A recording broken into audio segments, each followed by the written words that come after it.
Hello and welcome back to Hold On I'm Talking Brother. My name is Joe Greenwood and you are listening to our preview of UFC 294, which is headlined by the rematch of Islam Makhachev versus Alexander Volkanovski for the lightweight title, with a co-main event of Kamaru Usman versus Khamzat Chimaev at middleweight, the winner of which gets the next title shot at Sean Strickland's middleweight title.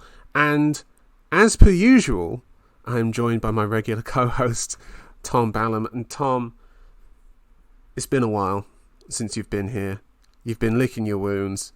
Yet another beatdown from me the last time we podded together. You've stormed off, but you've come back a healthier, wiser man. How hyped are you for this card? Nothing could keep me from getting to the mic for this one, Joe, because we have two fights here in the main and co-main, which are potentially era-defining. Don't get big fights like these come along very often, and great pleasure to be with you here today.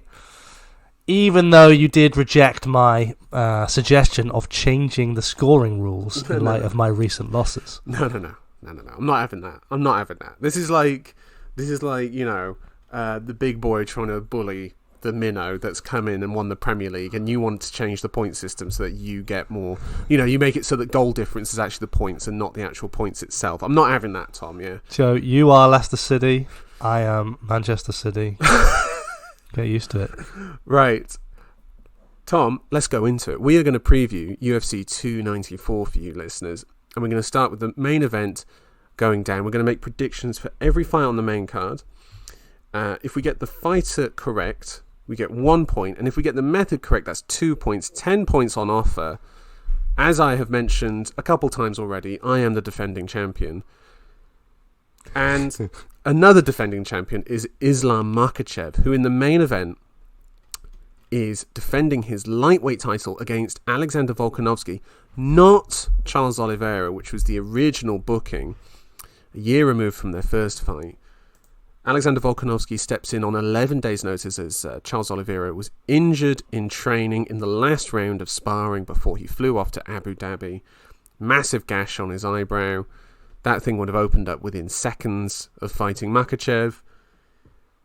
I think it was the correct move of Oliveira to pull out. Tom, I think you probably agree. Yeah, 100%. 100%. You don't get a third shot at the King. No. And honestly, Charles might not get a second shot if it does play out that way. How devastated were you, Joe, when you found this out, that Charles wouldn't be making it out there? Pretty devastated, to be honest. I know that you're not as devastated because of your love of Volkanovski and of the first fight earlier this year between Makhachev and Volkanovski. That's certainly true, but I kind of want to look at it in two ways. First of all, the loss of Oliveira, and then second of all, the addition of Volkanovski. First, the loss of Oliveira. I wasn't so deeply into that fight because of how convincing Makhachev was first time round, and just one fight since then for Oliveira, where he did turn back a very strong contender in Dariush, but still not enough to make me think, oh, maybe you can do something different against Makhachev. I know he argued that it was an off night, but I think that's why I wasn't so... They always make that argument, though. Yeah, right. There's always... I mean, these guys have so many issues going into every fight that if you lose one, they can pull 10 reasons why it happened. Yeah, exactly. And by the way, potentially real reasons. I mean, they have to overcome so much. It's unbelievable. It's just... there's a superhuman sport. Now, at the moment that that fight had fallen through, how many bigger matchups are there? How many upgrades to Charles Oliveira and Abu Dhabi for Makhachev are there? Well, one, and it's Volkanovski. Like that. Unbelievable. Yeah. I mean, unbelievable Volkanovski's doing this, and I think you probably have the same issue that I have with this, which is I wish he had a full camp and not the 12 days. I know that they can make arguments of like, we're not overwhelmed by the fight at this point, we're not so deep in it, and we can come into it with a freshness, but this is a Volkanovski coming off surgery who, he said he's been training... On his elbow, is that right? It was on his elbow. Admittedly, it didn't sound like a massive surgery. I think it was just to... I think he had a couple, he had like a chip bone in there that was kind of floating in there. I think that was the main issue. No problem. No problem, mate. No problem. It's just an injury. And that's the thing with Volkanovski, is that, it's not great circumstances. It's, not probably the way he wanted to get this fight. But it's sport. It's an opportunity. And he's got that Australian mentality of like, well, it's a fight, mate. I've got to go out there. Got to compete. It's like, how many times have Australia turned up to England with a subpar team and they whoop us in the Ashes? It happens all the time. They've just got this sporting mentality that is just, they're not there to just take part. They're there to win. They're there to compete. And that is Volkanovski's mindset. Now, Tom, the main framing of this fight is obviously the first fight earlier this year in February. We have both rewatched it this week. First off, how many times have you watched that fight now in totality? I believe this is the third time now. Third time for me. Yeah. As well. Right. How much has your scoring changed from the first time you watched it? Well, I believe first time I watched it, you'd have to refresh me how I scored it, because I can talk more about the impression it left upon me from that first time. We both scored it for Volkanovski. Yeah, right? That's wild. That is wild, isn't it? That is wild. I felt like I had scored it for Volkanovski, but you had gone 3-2 Makhachev. What I can speak more strongly to is the feeling I left the fight with. Yes. And the feeling I left the first fight with was that Volkanovski had overcome incredible odds to put on a neck-and-neck display against this all-conquering Dagestani wrestler in the mould of Khabib, who no one else has been able to stand in there with. Not only did he stand in there with him, but he left him battered and bruised, especially after the fifth. And I think, for me, that fifth round, it is a bigger round for me. It like, if you get beaten up for 3 rounds, have a neutral 4th round, and then just whoop the guy in the 5th, leave him panting and bloodied on the floor, and then the fight is stopped by judges, by the rules of the sport, morally, No, I don't know. I'm not having that, because the first round ended with Makhachev. Joe, let me be clear. I'm not saying that's what happened. No, I'm saying, like, if you win the 5th round... Oh, sorry, yes. It leaves something in the memory, It does, It does mean more.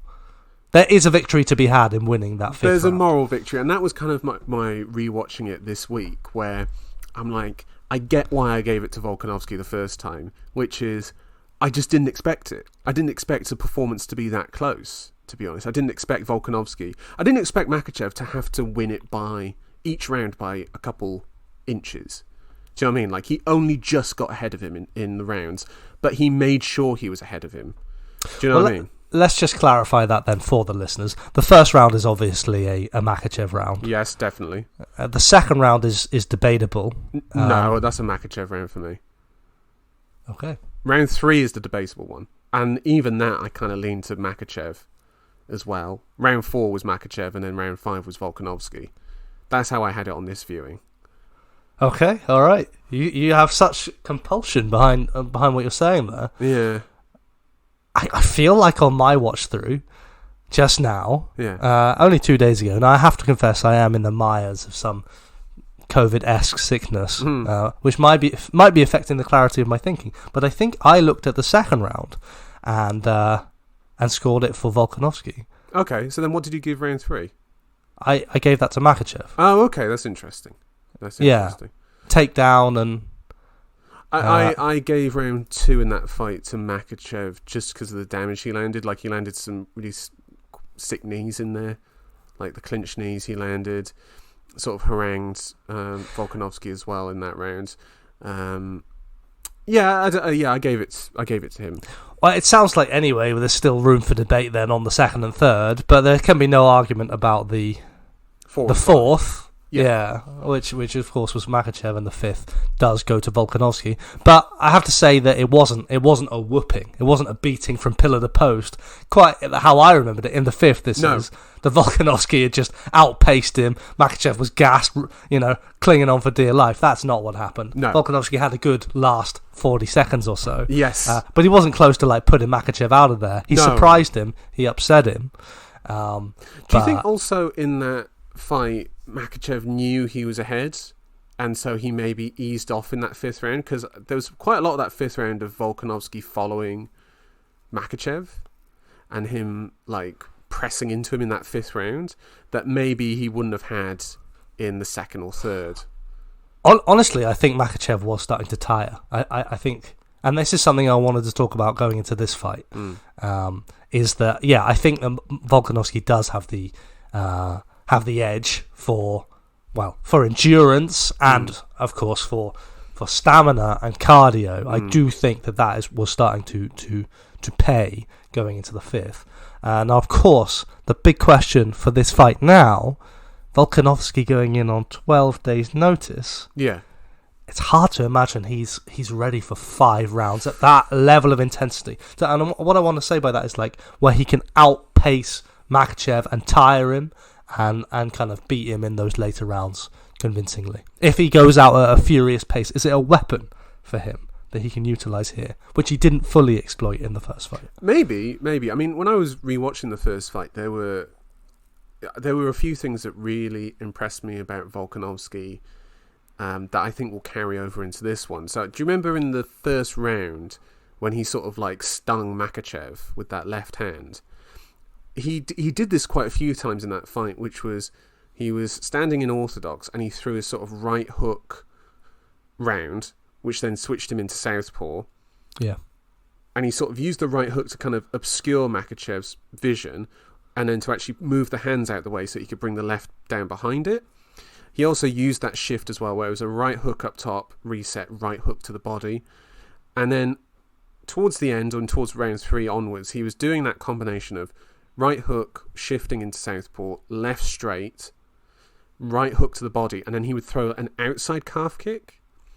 And do you know what, actually? I think what was interesting for me in this fight was that the small amount of calf kicks Volkanovski threw in that fight, and the fact that he mostly threw them at the end of a combination. Joe, I would describe it as a headhunting performance. Yes. For Volkanovski. No, very minimal work to the body. Also, yeah.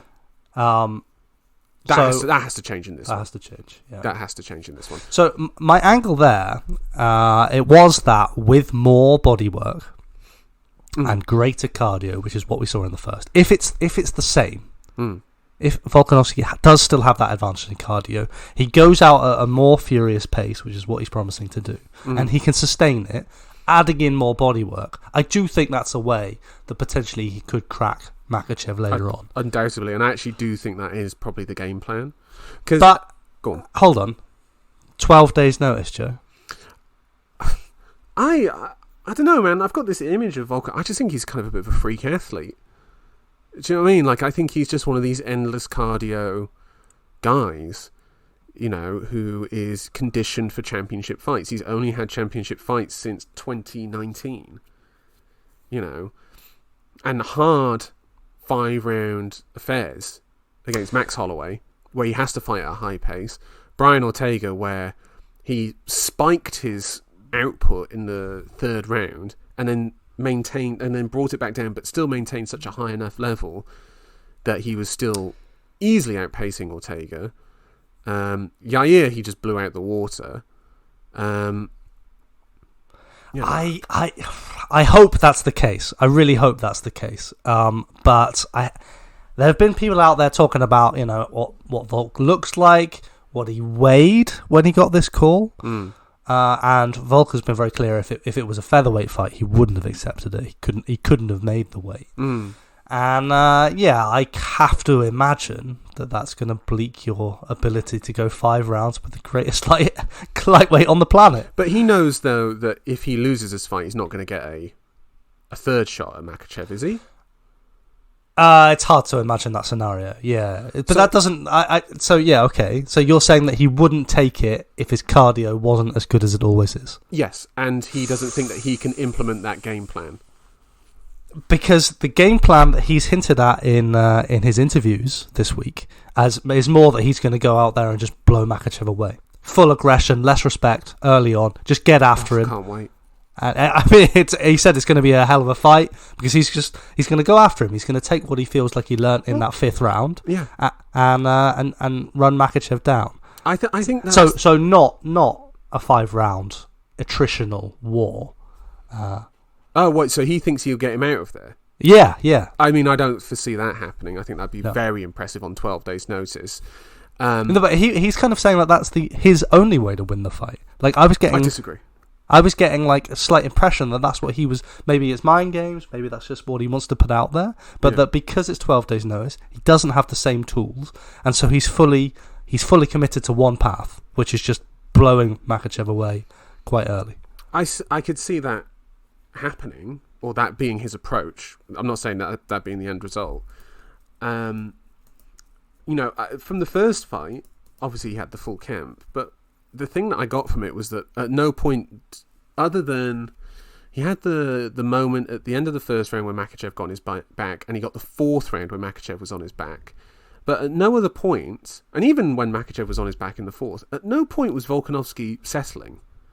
Everything was like hard for Makhachev. Everything was difficult for him. And if you look at when he got him in the first round, when he got to the back, they were up against the cage. He had the body lock from the back. And what he wanted was he had his left leg around Volkanovski, and he was trying to squeeze his right leg through to the fence so that he could get it round him and drag him down and get to the back from there and get the backpack position. Volkanovski, what he did was he allowed him that space. In the second round, Makhachev got to a similar position, and in the third round as well, where he got to the back, but Volkanovski, he pressed his hip up against the fence and then turned his sort of back flat against the fence, which denied the back take from there.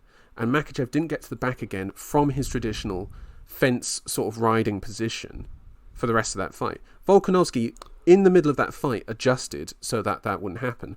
In the fourth round... Yeah, I want to talk about the fourth round. The super dope takedown from Makhachev, where he just timed him to perfection. And what he timed, Joe, was that switch of stances as Volkanovski went from right hand into left hand, and he squared up. Yes. And Makhachev ducked in. And I wonder, given the value of a successful takedown, we should talk about the back take as well. But I wonder if Makhachev will really drill down exploiting that offense of Volkanovski. The shifting offense of trying to catch him in between. Well, those. It's undeniable when you square your hits up like that, full frontal against a Dagestani wrestler. Yeah, you're gonna get caught at times. Yeah. That's bait. That's bait. Yeah, I mean, I wonder then if Volkanovski then knows that that's bait and will then throw something linear up the middle, like a knee or an uppercut to put him off. Well, actually, Makhachev did try the same thing in round 5. Yes, and Volk caught him coming in. I believe he caught him with a kind of counter left hook. Yes, as Makhachev's ducking down. Cuffed him around the head. Yeah. And then immediately Makhachev went to his back, and Volkanovski was in his guard for those last 40 seconds, where he was sort of like ground and pounding him from there. Not like severely, body head sort of combos, but then he started to posture up and but he put the pace on him in that fifth, and with those like last 45 seconds or so. I think also what was interesting as well when rewatching that first fight is I forgot how much Volkanovski engaged in grappling with him. Like he was constantly like throwing him off up against the cage. Like he would there were points where he had Makhachev pressed up against the cage with an underhook, and then he sort of like took his leg and reaped Makhachev's leg up as if he was like trying to take him down, obviously knowing that he couldn't, or probably unlikely to, which then resulted in Makhachev then repositioning himself, and as he came back and repositioned, Volkanovski letting go and then throwing a combination at the end of that. That was really smart from Volkanovski. Really good point-scoring moments to keep the guy pressed up against the cage as you're striking. You don't give him the movement or the space to move out of there. Because, again, we talk about this fight and we talk about this rematch, and the framework is the first fight. Because I wonder also if both of these two kind of feel like they've got each other's timing down already from that first fight. Like, I wonder if they're going to change anything massively about it. Oh, I think Makhachev's not happy with that first fight. And I think so. Volkanovski's ecstatic with it. I don't think so. I don't think Volkanovski's happy with that. I don't think so. I think if he wasn't happy with that, he wouldn't take this fight on 2 weeks, on 12 days notice. Really? Yeah. Because I think that suggests to me that he doesn't think he needs a full camp because he's already so close. Okay. That's what I'm intimating from that. In that, like he already had his number. He kind of learned that, especially in the 5th. Some people scored it for Volkanovski, you and I. Yes. Wrongly, as it turns out. But, Yeah. he obviously took that on board. He felt like it could have been scored for him. And, 12 days notice. I don't need to change that much. Whereas I think Makhachev went back from that 5th round and thought, oh my God, nobody's ever done that to me before. Mm-hmm. That was shocking. Yeah. I did not expect that kind of fight, and I want to prevent that from ever happening again. Like, you just have to look at Makhachev's fighting style since getting knocked out by was it Adriano Martins? Yeah, on I debut. forgot the guy's name. Yeah. It was it his second fight in the UFC? Second fight, and what you saw after that, what you still see today, is somebody so defensively orientated in their striking, really not expressing or taking risks at all. I think Makhachev expects to be completely dominant in the vein of Khabib Nurmagomedov, and the fact that he wasn't that in the first fight will have motivated him to really make big changes going in. Do you mean in the sense of like he'll press the action more and try to finish him, or do you mean like it was Adriano Martins, by the way, or do you mean he'll become more defensively acute and aware? Because that's the thing with like the comparison to Khabib, is that Khabib was like reckless. Like he would just dive in at guys. Wild. That the last fight against Gaethje. Oh my just God. Walked him down, took his best shots, dumped him on his ass, and choked him out. Yeah. It was just he just had no respect for him at all. Yeah. Okay, well, you just hit me with everything you've got, and Gaethje did. It was unbelievable. Yeah. And that is not Islam Makhachev. No, it is not. No, it is not at all. Because he got knocked out, Joe. Like, he got knocked out. Do you think he's... I think that must be terrifying. Do you think now also, because I remember when we talked about this the first time, I think you gave Volkanovski, you thought Makhachev would win by decision. Do you think that there's a chance Makhachev could finish him this time? Because of the 12 days notice?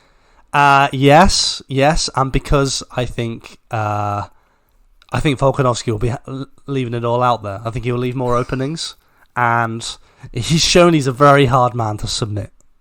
Yes. Very, very hard man to submit, to put it mildly. Yeah. Makhachev has the tools. Yeah.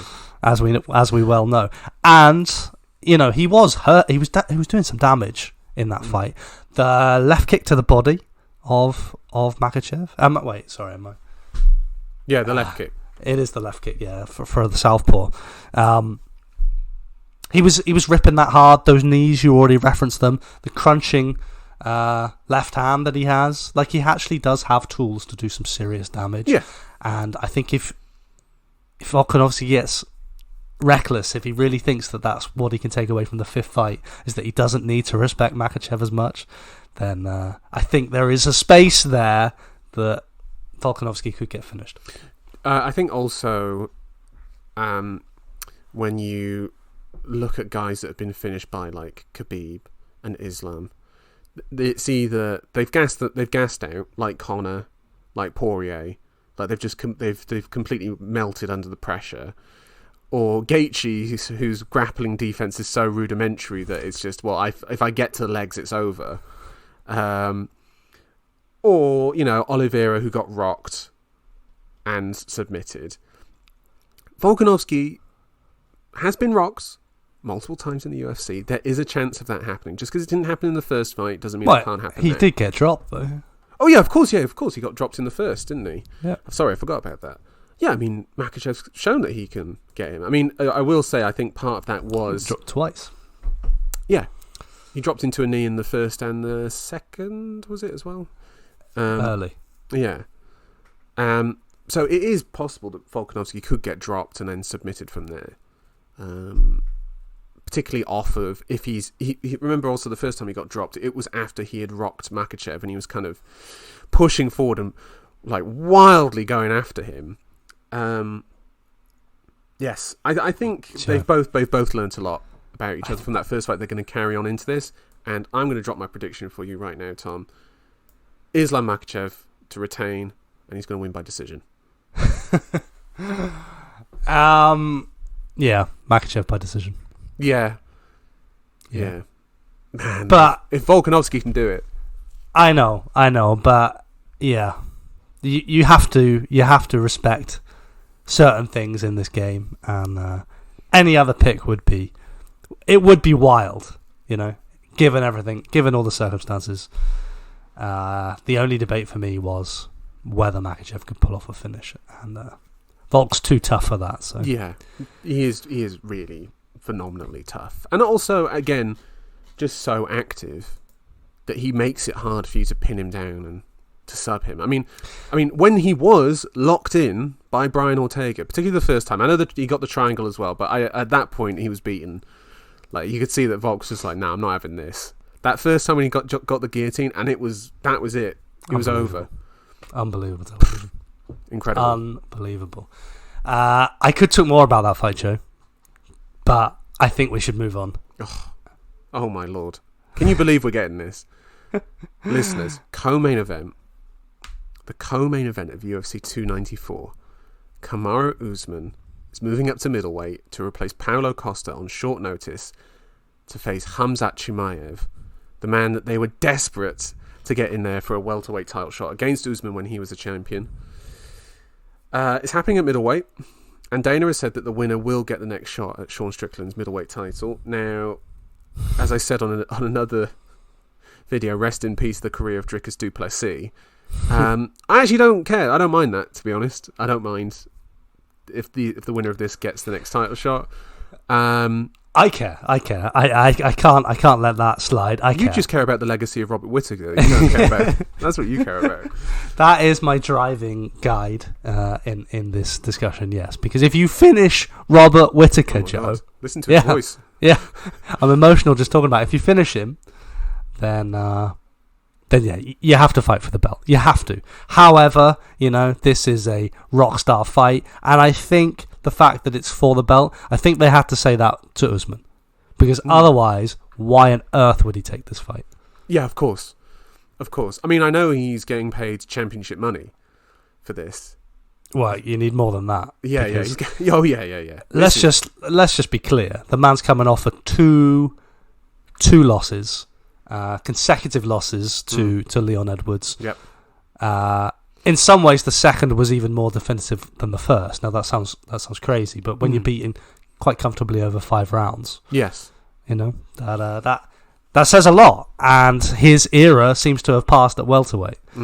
But he is, however, Kamaru Usman, the second best welterweight that we've seen in the UFC, and that carries some weight. So he's right there for another title shot at some point if Leon is to slip somewhere. Not if you go and get mashed by Khamzat Chimaev. And Khamzat Chimaev mashes people. Yes. Shall I go into like the X's and O's of this fight, Tom, the technicals, or do you want to talk about the narrative a bit more of this? I think we have to look at the narrative because, again, like when you heard that Paulo Costa was out, yes. Now that was devastating news for me. Yeah, same. Because that's a freak show fight, And they've got story. They've got a story together. They've been chirping away at each other. They had that incident at the UFC Performance Institute, whatever it's called. It was a hilarious build. Where imagine these two in the press conference just like screaming at each other, but both screaming at each other in English. And just like absolutely making no sense. It would have been brilliant. Paulo makes all the sense in the world. I love that man. I love that man. Yeah, I understand you, Paulo. I would say though that I did think Chimaev was going to run through him. Oh, for sure. Okay, good. All right, come on. Yeah.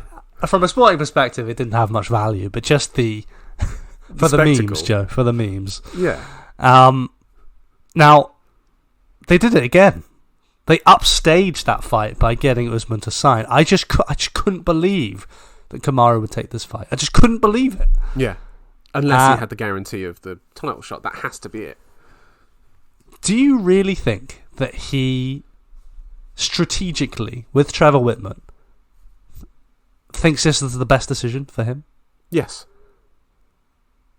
Yeah, I think so. Because otherwise he'll be having to fight Bilal Muhammad, the most dodged man in the welterweight division. I think he beats him. Maybe not. I think he beats him. Ooh. I think Usman's still right there at welterweight. My issue with Usman is the age and the wear and tear that we all know about. I mean, I'm amazed he took this fight before January 1st. You know, once USADA's gone and that new quote drug testing that they have coming on in the UFC. I mean, really, he should have been asking to get this on the maybe the February pay-per-view instead, so he can get nice and ready and warmed up. Which he could have done. Yeah, he could have called that. But I mean, Khamzat is like, it was a worrying fight anyway when he was the champ. Like, yes, he's Kamaru Usman, so it's not that worrying. Like, but still, it's not a fight you want to have coming up. No, you don't want to see that coming over the mountain. You don't want that coming over the hilltop and. There's got to be. It doesn't matter how good you are. There's got to be doubts when a man comes in like Khamzat's come in. There's got to be like, oh my god, like, am I actually good enough? Like, because this guy is terrifying.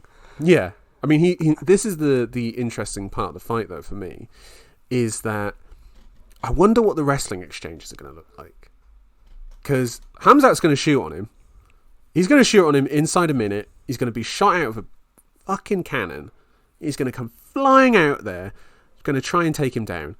I wonder if Usman's actually not going to go for a takedown defense and is actually just going to respond with offensive wrestling of his own. I think that is a really interesting way for Usman to approach the wrestling here. So if Khamzat shoots in, because Khamzat, he sort of comes up and down and he throws his hand and he throws his jab out, and he throws the jab out at different ranges to sort of like see how you react to the jab movement, and then he'll throw the takedown from there. And it's not just takedown, gets the hips, okay, next step. It's the takedown, hips, push through, all in one huge motion that I think Usman could actually use to actually counter and roll with in the wrestling.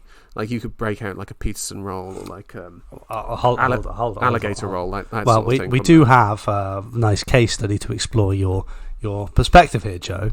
Kevin Holland tried rolling.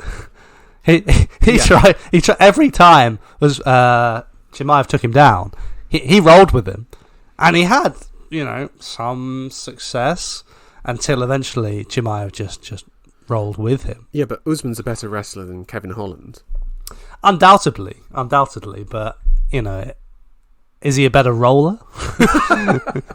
I don't know. I don't know. I wonder if then also if he does manage to keep it standing as well, and because let me just underline that point. Yeah. Kevin Holland is practicing nothing but rolling when he knows that he's going to have to fight a wrestler. Like, that is what he's driven. Yeah, but he wasn't supposed to fight him. Remember, he was supposed to fight Daniel Rodriguez. No, but he already fought Vettori and Brunson, and just got sat on his ass, at will. And just sat there and lay there. Like, he knows once he's on his back, it's over.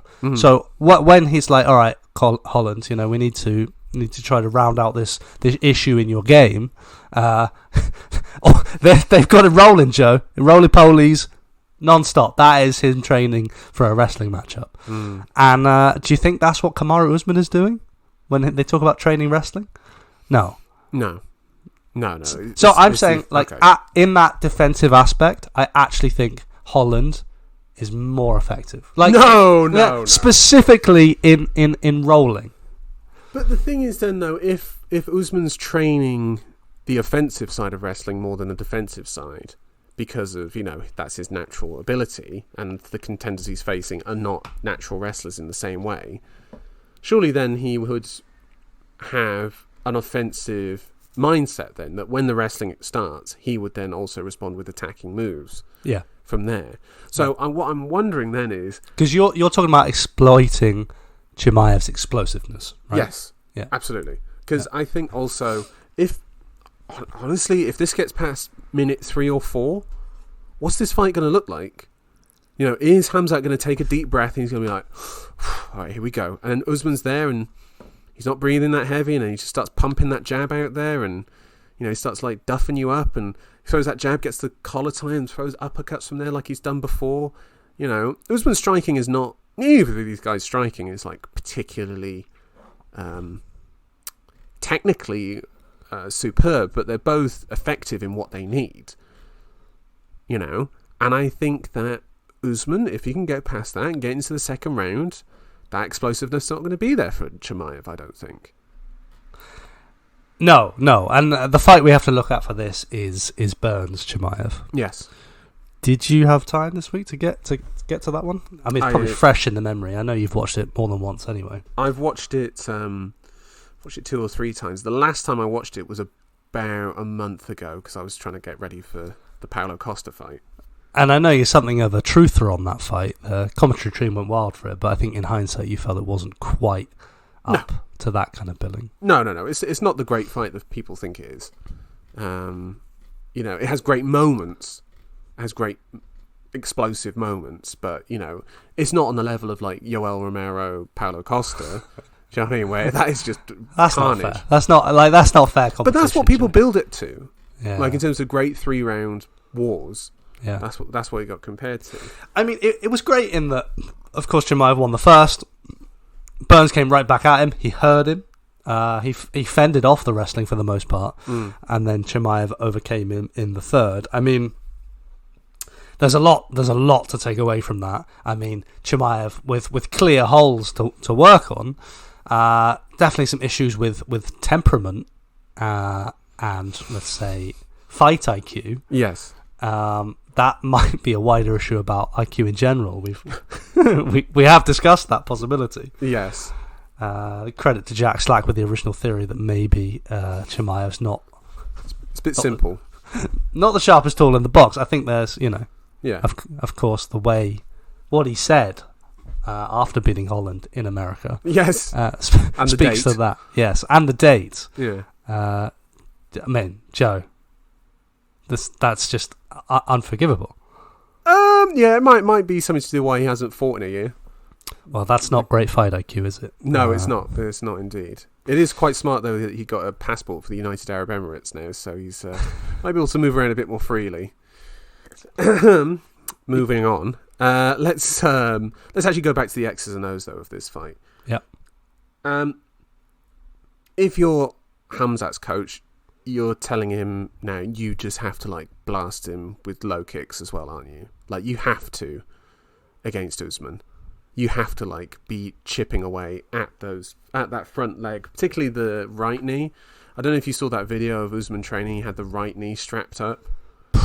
Honestly, it would depress me. I don't know how he's able to keep the level that he has. I just watched him walking next to Makhachev, and like with bowed knees. Like he also he looked small next to Makhachev, which was just bewildering. That's the other thing about the weight, because I know there's a saying like, well, Usman's having to come down from 200 to make 170. It's like, yes, true, but now Chimaev has made the move to middleweight. He's bulked out for middleweight. He's fighting a middleweight. He's not fighting a blown up welterweight anymore. I mean, Usman is like, you know, he's kind of peak welterweight. These are the most size you can really get away with there, whereas Chimaev is obviously a middleweight. Yes, yeah. The sort of Darren Till spot. Darren Till, yeah. Leon Edwards is another one as well that pushes that welterweight limit, I've got to say. Like that man is gigantic. Again, going back to the actual fight itself, I feel like the excitement's not there for you in the same way that it is for Volkanovski Makhachev. It certainly is. It's just worry for Usman. Where he's at. Like I'm torn on it, Joe. I'm torn because I think like if I'm gonna get peak Usman and I watch the Burns Chimaev fight, I think Usman can win it over 5 rounds. Yeah, I think he can. I think that he could wear on Chimaev. I think Chimaev has got it in him to gas. Oh, you know? yeah, he does. I think he can be baited into that quite easy. And someone with the kind of championship nous that Usman has over 5 rounds, I just think he could overcome Chimaev if we're getting a peak Usman. But I don't know who we're getting on 12 days' notice when he's 36 and he's coming off the back of 2 losses. Like, the alternative thought is that he's just going to get absolutely smoked. And that would make me sad. So... yeah, the excitement's definitely there if I know I'm getting prime Usman. But I've watched a few interviews with him. I don't know. I think he might be on the way down the mountain. Yeah. I think so as well. That's why I have picked Khamzat Chimaev to win this fight. And I think it's going to be by decision. So walk me through how the fight goes then. I think Khamzat maybe doesn't explode out the traps like he normally does. I think he maybe waits a bit longer and picks his shots if he can. If he's got that in him to hold that in. And I think he probably takes the first 2 rounds and then Usman will probably rally for the third. Because I do think Chimaev does have massive issues with cardio. And do you know what the example I thought of was the grappling match he had with Jack Hermansson? Where, like, you know, he, in the first 10 minutes of that, won quite comfortably, and then when they got to the second round of it, and I think it was another 5 minutes from there, he was like exhausted, like trying to just keep Hermansson off him. But that's the straight up grappling. That's different cardio. That's different uses of energy. I mean, so in your forecast of this fight, we're talking about a more caged Khamzat, but that intimates to me that he doesn't just blast in and try for a takedown, reach down for single legs, or try to explode through Usman. I mean, I think he will do that at points. And Usman then is able to, you know, keep him off him? No. Does it stay as a stand-up fight? I think Khamzat's at points might be too big for him. Like, in terms of the grappling. You know, I think also, hopefully, for Chimaev's sake, if I'm going down that road, hopefully his coaches are saying to him, like, take it a bit easier on this fight. This is a guy that you're getting on short notice. It's not the camp that we set up. Let's just get the win because we've got a title shot after this. Do you know what I mean? Like, don't risk it. Don't do anything stupid. You know, I mean, if he's got that in him, then I think this might be a quite comfortable decision for him. I've got to push back on you here. Like, you watch the Burns fight. He was not able to take Burns down at will. And in fact, there are moments in that where Chimaev chooses not to go into Burns' guard. Now, obviously, Usman isn't the jiu-jitsu practitioner that Burns is, but, you know, Makhachev was more than happy to oblige Oliveira in his guard. Yeah, but that's I don't know, that's different. That's different. Because I think if there was a chance that Usman's on his back and, you know, he'd be going into his guard, I think Chimaev would just go in. I don't think... He wouldn't have the worry against Usman, but Makhachev. But it's just interesting that he had a worry against Burns, like that he didn't want to be down there with him. I just found that quite. But doesn't that then show then also that maybe he would think, okay, that's a worry, so I'm not going to do that. The cardio might be a worry for me against Usman, so I'm not going to. So hold on. In that case, you're saying that. That is what prevented him from implementing a more wrestle-heavy approach against Burns. Is the threat of Burns' jiu-jitsu? I would say so. And that threat is now removed against Usman, so he just goes in there and just spams relentless takedowns. I don't think he spams relentless takedowns. No, I don't think so. All right, I think let's explore one other possibility. Go on then. Chimaev shoots, can't take him down. Usman sprawls. They get back up, you know, and it's a stand-up fight. How does it go? Oof. I still favour Chimaev. You don't see Usman kind of marching forward, landing big jabs. Chimaev exploding and getting caught, like he was getting caught by Burns's check hook coming in. Yeah, but Burns is throwing wilder, loopier shots than Usman. Usman throws straighter shots and works behind a more conventional jab than Burns, for example. So, you know, if you've got Khamzat coming round with like a big right hand, the jab probably will be there for Usman. I don't know. I'm just struggling. I'm struggling to see how Usman wins this fight.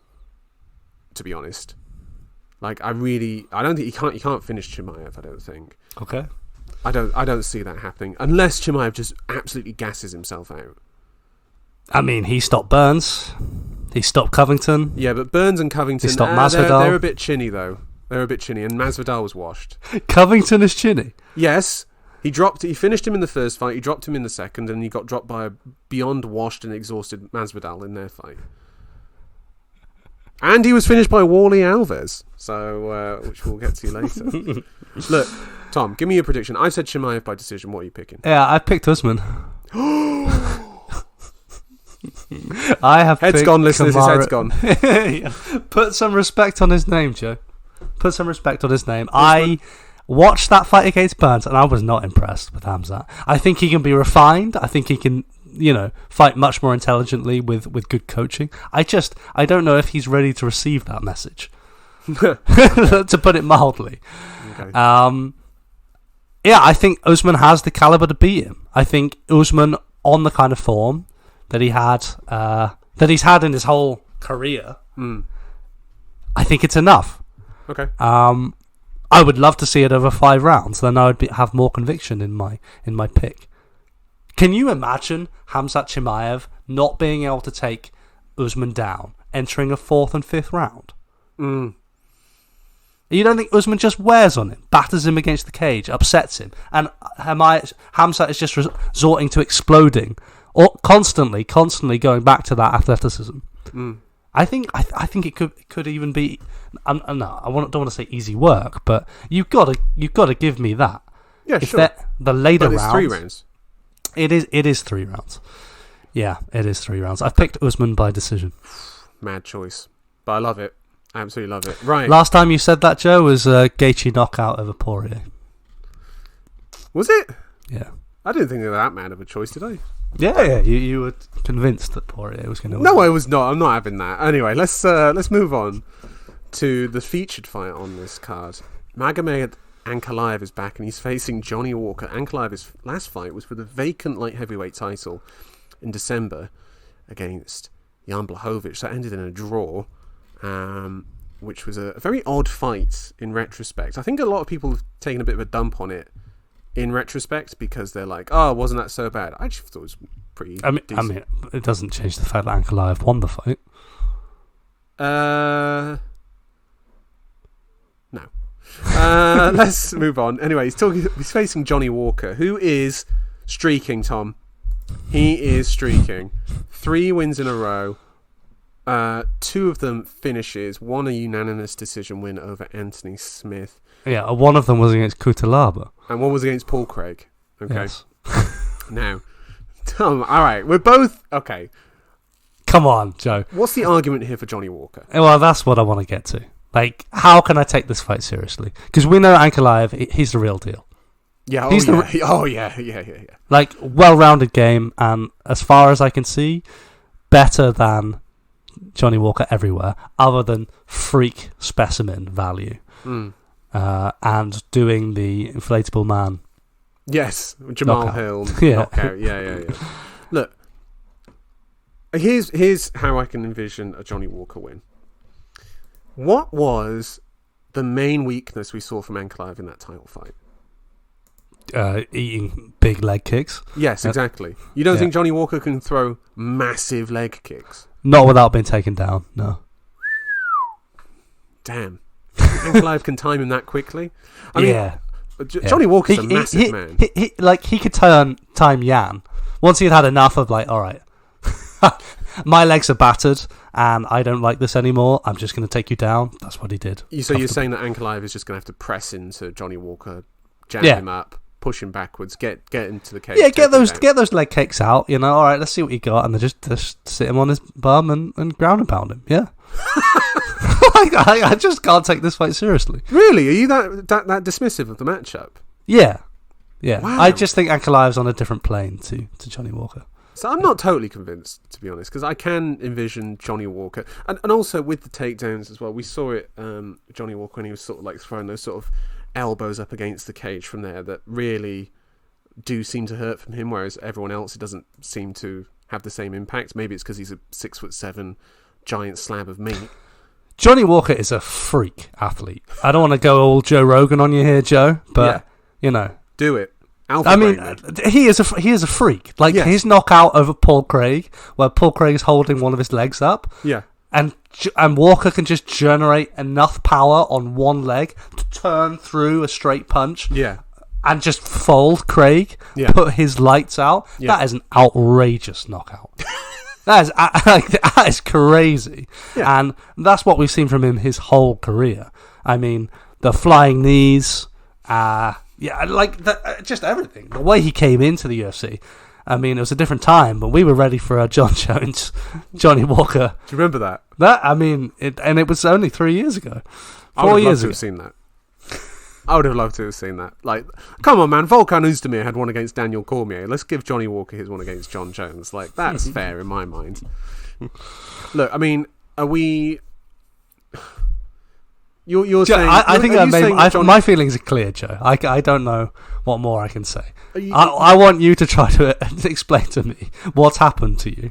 Who did what and when? I don't know what it is about Johnny Walker, man, but he's got like... But are we talking about... Wait, you're saying like some explosive, freakish thing that catches Ankalaev? Low leg kicks, jab him up, long range jabs, jab to the body, and then knees up the middle, man. They're going to be there for him, and then against the cage, the elbows up against the cage as well from there. And I think we will see quite a significant height disparity. However, I don't think it'll really mean much because I think Johnny Walker by height disparity. Okay. No, I think Ankalaev's going to win this. I was just trying to make an argument here, Tom. I was trying to be, devil's advocate for Johnny Walker. Look, the last time I came out so strong in favour of a fighter was Robert Whittaker before. Yes, he got gadooshed by Dricus. So that I have to acknowledge that. I will say that despite Dricus's obvious flaws, he is surprisingly quite a good game planner. It's just that, when he executes it, it just looks really weird. But then that's part of the charm, isn't it? Anyway, Ankalaev knockout. Yeah, I think the knockout is there for him, but he's not got a great record for finishing. And there is that fear. I think there has to be fear when you fight Johnny Walker. Like, you have to fight a little bit within yourself because, you don't want to be... If he's taking Johnny Walker down at will... Yeah, you could just see Johnny Walker just like flailing around there, can't you? And then he'd almost be like him riding a bull. Do you know what I mean? Like he's just got to ride the energy of the bull and just ride him and take him down. I'm predicting a ground and pound finish here. I think Ankalaev's going to go for it a bit more. And also Johnny Walker. I mean, the Ryan Spann fight that he won, where he was just like getting absolutely mollywopped all over the place. Corey Anderson, Jamal Hill. Come on, man. Like, this is a guy that has been finished and can be finished in the most hilarious of ways. And this is definitely a potential for that. I will say I am more excited about this fight, having had this discussion, Joe. But I picked Ankalaev by decision. You have stirred, like, towards the end of our discussion here, something within me, though, that maybe something very fun could happen, something freakish. There's going to be a moment where these two guys, they're about to... Mark Goddard's going to, like, say, right, off you go. And they're going to start walking forward, and you're going to be like, fuck, Joe was right. Like, this is exciting. You will. Right. Let's talk about... What's this next fight? Oh, yeah, here we go. Ikram Aliskerov versus Wally Alves. Aliskerov coming off of the knockout win of Phil Hawes in his debut a couple months ago. Really brutal finish where he had rocked Hawes with a couple big shots. Like a knee, like he threw like a head kick, but the knee landed. Hawes sort of like ate it, like, yeah, whatever. And then Aliskerov threw this beautiful long 1-2 where he sort of threw the jab to touch off the left and then the right behind it and just dropped Hawes like a bag of spuds and got the walk-off finish. Aliskerov is probably most known for having his one loss on his record being outside the UFC against Khamzat Chimaev. Wally Alves, on the other hand, up and down Brazilian Jiu-Jitsu grappler, hell of a lot of guillotines on his record, up and down in the UFC, losses to Randy Brown and Nicholas Dolby and your boy Brian Barberena, and then wins over, Munir Lazzez and Nordine Taleb and Alan Jouban and Colby Covington. That's right, this is the man who has defeated Colby Covington, and he is fighting Aliskerov. Up a weight class at middleweight. Yeah, this is get on the hype train, isn't it? Yes. Basically, and it's hard to see how Alves doesn't get run over by it. You've gone into Aliskerov's back catalogue a bit before joining the UFC. You mentioned that Chimaev referenced Aliskerov as his hardest fight. Yeah. And that includes the one against Burns. Is he deserving of that kind of praise? Is he that good? Because we don't have a lot to look at. And for me, in that horse fight, he was getting clipped at a fair pace. Oh, yeah. Yeah. And this is, he will get tags quite a lot. I don't think Wally Alves is the guy to really do take the advantage. tagging. No. At middleweight, I mean, there are other guys there that I'm like, hell yeah, I'd love to see that. This guy versus Roman Dolidze, I'd have a bit of that. Yeah. Do you know what I mean? Chris Curtis. Oh yeah, I'd like a bit of that for sure. So there are more enticing matchups for me. And his brand is it's a striking Dagestani. Yes, he's one of the punching Dagestanis. We've got a kicking Dagestani in a moment. Yeah. To talk about, but yeah, I think Wally Alves, upper weight class. This is not on, by the way, short notice as well, because originally it was supposed to be Nasruddin Imavov versus Aniskarov, which is a fight I would love to see still. I think that could get into some sloppy territory. Yeah, I think that's about all there is to say about this fight. Like, Aniskarov, he's been given this big billing. He's been served Wally here on a platter. So go and paint your canvas, young Absolutely. prodigy. Yeah, Aniskarov by knockout. I've gone decision, Joe. Ooh. And I regret it already. Oh damn. Yeah. God damn. Right.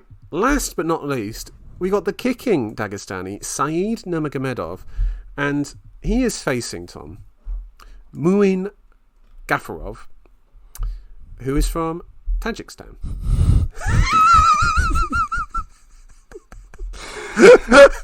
Joe promised a in-depth breakdown of Muin Gafarov. Did I? I fear we might have heard it in that intro. I watched his fight against John Castaneda in preparation for this. He loves to plant his feet and swing. Okay, all right. But not in an exciting way, just in a sort of more of a plodding way.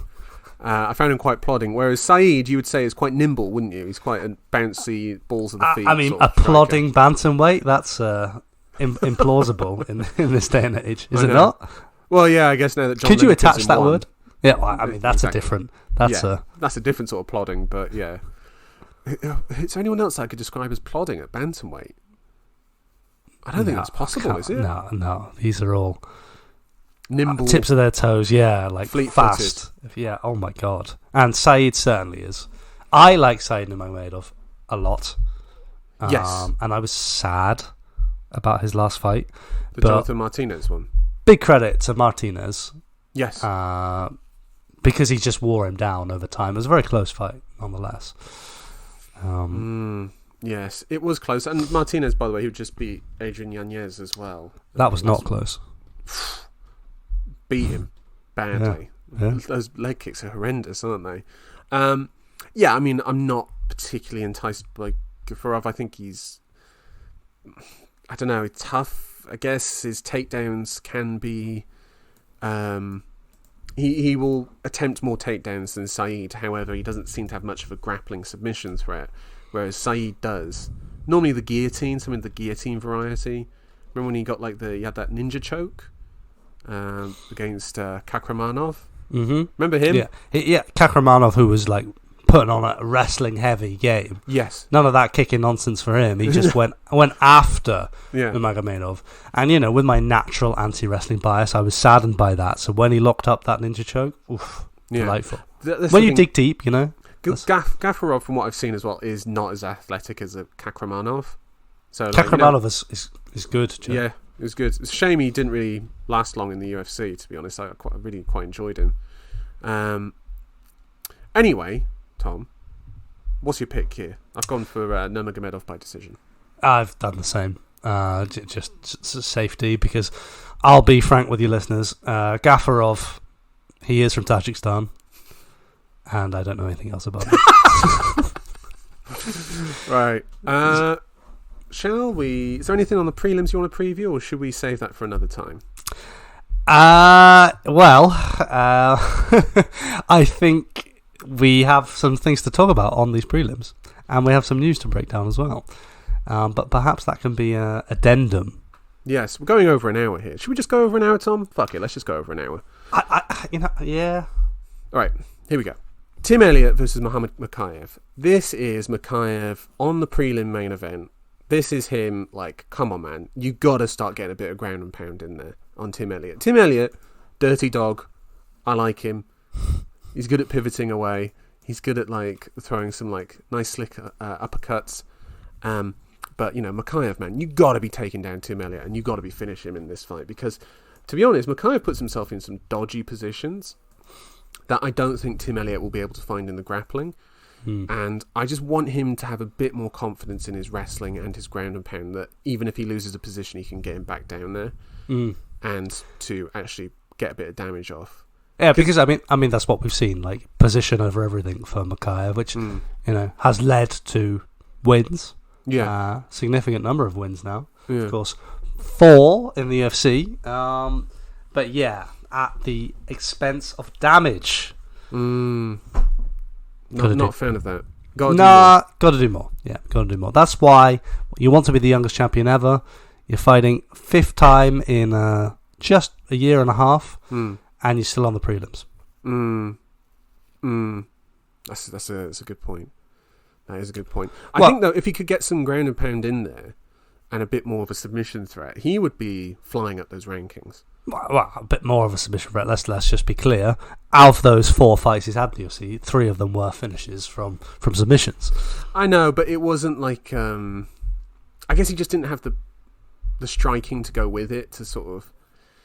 I don't know, weren't like 2 of them quite late? Yeah. They were late, weren't they? Yeah, both the Malcolm Gordon fight and the Jaffel Filio fight. Yeah. In the 3rd round. Yeah, so I'd like it to be a little bit earlier. I mean, he should really be going through some of these guys. His experience, but by the way, before coming into pro MMA, is quite ridiculous. I think he had something like 30 or 40 amateur fights. So he's incredibly experienced. So he should be going out there a bit harder in my mind. He referenced those himself in his pre...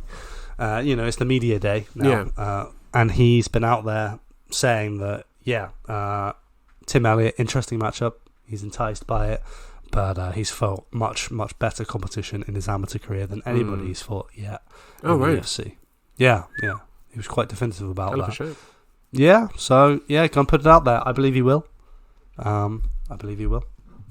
Is there anything else on the prelims you wanted to talk about? Well, there's a few interesting fights here. Now, Joe, there is one fighter here who's had something of a fairy tale, rags to riches kind of life. There is a man here who spent a vast period of his life associated with organised crime. Oh yeah. And then became friends with royalty. Yes. I wonder if there's a link there. Abu Azaitar is who you are referencing. It is, yeah, the middle of the Azaitar brothers. Otman Azaitar, notable for his shenanigans on Fight Island. You remember that, Joe? Yeah, I remember that. So it was weird, that, wasn't it? He got cut and then they brought him back like 8 months later. Yeah, so what happened, he was caught entering this kind of secluded bubble in the fighter's hotel, carrying a bag of mysterious substances in the run-up to the fight. Dana was definitive about him never fighting in the UFC again, but here we are.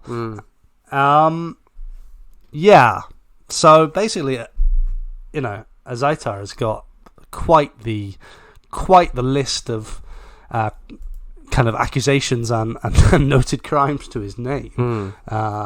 From a very early age, he was out there putting the work on innocent civilians. Have you read the Karim Zidane article about them? I think it's on Bloody Elbow. I think it's a must read going into this. Just summarise it for us, Joe. How do I even describe what actions they've gotten up to? It was it drug dealing was one of the main things, and was there human trafficking as well? There was some human trafficking stuff in there. Basically, they were hanging around some how would I say this? Some naughty fellows that they probably shouldn't have been, and subsequently got involved in some nefarious activities. I don't know. I don't know what their links are still to these people. I don't know if there are links to them at all. I'm sure they'll deny any such knowledge of this. But it is there in their history, and it's somewhat hard to ignore. And yet, you go on to Abu's Instagram, and his most recent picture is him and the King of Morocco. Yes. So they're really looking here for a win for Azaitar. Cedric Dumas, do you remember him? No, remind me. He came in and got that win over Cody Brundage back on the fight night this June. Was that the one in Texas? Or I can't remember where it was. I'm trying to remember what was the card. It was Emmett versus Topuria. Oh, okay. Yeah. I don't remember it. I don't remember this guy. No, there's not much of a brand to him, but he does go in as the favourite against Azaitar. Yeah, he does. Yeah, Azaitar's 37. I should underline. Oh, right. Oh God, I didn't realise he was that old. Yeah, and not really been active in the UFC, not like his younger brother. I just think it's interesting to look at some of the personalities that continue to make up the UFC. Oh, I just remembered this Azaitar because I looked up he fought Barrio. I remember this. Yeah, he got finished quite savagely by Barrio. Although everyone gets finished by Barrio, gets done savagely, to be honest. Tom, we'll go back over our predictions in a moment, but let's just look at the news quickly. There was came out that Israel Adesanya is going to be taking a significant time off, he said. What do you think that means for him? I think it hurts to lose to Sean Strickland. I think it hurts a lot. I think it's hard to get up in the morning and move past that. And you have to look for a reason behind it. We still haven't found that reason. Like, what we saw there was shocking. So it's the right move. It's the right move. And it's good for the division as well. So to have Israel out there lurking, if somebody does get a run together, bring him back when he's in a better place. Had been very active, as we know. 4 fights in 14 months? Yeah, I think it was 11 title fights since 2019. I think I heard that. Yeah, unbelievable. Crazy. Unbelievable schedule. So, yeah, I mean, I don't know who could begrudge him that, really. I'll set the line at 4.5. How many more times does he fight in the UFC? Over under. How old is Israel? He's 35? Still... Oh, is he 35? Under. 34, 35? Yeah, I didn't have him at that. I mean, going up, right? What age is he? 34, yeah. 34, yeah. Wow. 4.5. It's amazing how the sport can change, Yes. It's just amazing the turns it takes. I guess I'm tempted to say under. He comes back. He's obviously always going to want to avenge that loss to Strickland. He does have it in his arsenal to do that. He probably would be thinking about going up a weight class as well. There are things for him still, to entice him back. The Dricus fight? Think that entices him now or not? I think a bit of fear starts to creep in after a loss like that to Strickland. And losing to Dricus du Plessis. Do you think if he had fought Dricus, not at that time, but maybe 2 months down the line, when it was probably a more appropriate time to have Dricus fight, think he would have lost to him? No. Dricus is just too wild compared to Strickland. Yes, I we went into this in depth, Joe. I've been away from the pod. Part of it is puzzling together just what happened there and accepting this new world that we're in. So good credit to Izzy, because it's the right move. I think he's got maybe 4 or 5 at most left in him. I don't think he's got a lot left. I would, and then factor in his kickboxing career as well. How many fights is that? So he's looking at probably over 100 pro fights.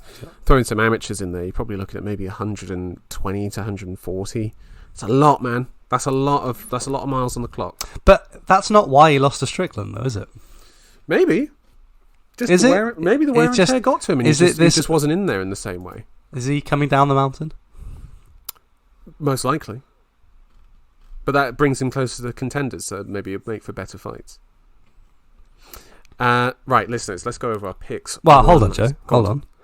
our home-grown champion, Leon Edwards, he's going to be fighting Colby Covington. Oh yeah, we haven't spoken about this fight that's been made. It's exciting.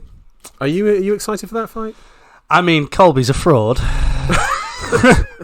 Colby's a fraud, and if Leon could go and prove that definitively, wouldn't that be something in London?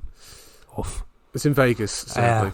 Yeah, I know. I know. Oh, sorry. No, I know. I'm just saying, like, that could be. I'm trying to sell the fight to you. It's not working.